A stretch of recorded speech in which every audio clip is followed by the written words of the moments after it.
अब रीति संप्रदाय या रीति सिद्धांत के तीसरे भाग में आप देखेंगे कि प्रमुख गुणों के लक्षण क्या हैं, यानी जो जो प्रमुख गुण माने हैं, जैसे प्रसाद, माधुर्य, प्रसाद और ओज। तो माधुर्य गुण की अगर बात करें तो माधुर्य गुण उस रचना में माना जाता है जिसमें अंतःकरण को आनंद से द्रवित करने की क्षमता होती है, यानी वह रचना पाठक को या आलोचक किसी भी व्यक्ति को आनंद से भर देती है।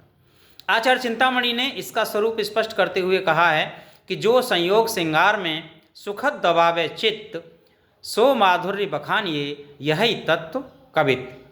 आचार्य कुलपति ने भी माधुर्य गुण के संबंध में अपना विचार दिया है। वे कहते हैं कि द्रव्य चित्त जाके सुनत, अति आनंद प्रधान, स्वह मधुरता रसुन रसानुक्रम, प्रथम सरल ही आन। अब आप ओज गुण को देख लीजिए। ओज गुण में क्या होता है कि ओज गुण में चित्त को स्फूर्ति से उत्तेजित करने की विशेषता होती है, यानी अगर ओज गुण है तो मान के चलिए कि वहाँ वीर रस होगा ही होगा। जहाँ वीर रस है वहाँ ओज गुण होना ही होना है। ओज गुण की प्रतिष्ठा के लिए द्वित्व वर्णों और संयुक्त वर्णों रा का संयोग आपको देखने को मिलेगा। जैसे दीप्त चित्त विस्तार को हेतु आज गुण जान, सुता वीर बीभत्स अरु रौद्र क्रमाधिक मान।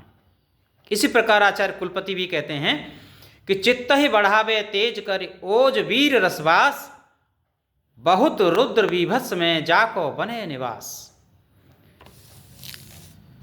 इसके बाद आप देखेंगे कि माधुर्य हो गया, ओज हो गया, और इसके बाद जो प्रसाद गुण है उसके बारे में चर्चा करेंगे। और इससे पहले कि इसका एक और उदाहरण बड़ा अच्छा है उसको भी देख लेते हैं, ओज वाला, ओज गुण का। आचार्य सोमनाथ और भिखारी दास ने भी ओज गुण के लक्षणों का वर्णन इस प्रकार किया है। वह कहते हैं कि तब सरजा कोप बरिबंडा, जनहु सदूर करे भुजदंडा, कोपि गरज मरेश जस बाजा, जाने हूँ परि टूट सिर गाजा, ठाठर टूट फूट सिर तासु, ज्यों सुमेर ज्यों टूट आकाशु।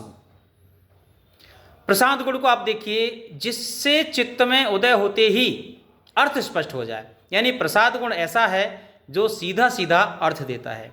कोई रचना पढ़ी और आपकी समझ में आ गई, उसका अर्थ भी समझ में आ गया, तो वहाँ आप करेंगे कि यहाँ पर प्रसाद गुण है। यह गुण सभी प्रकार की रचनाओं में लगभग व्याप्त आपको मिलेगा।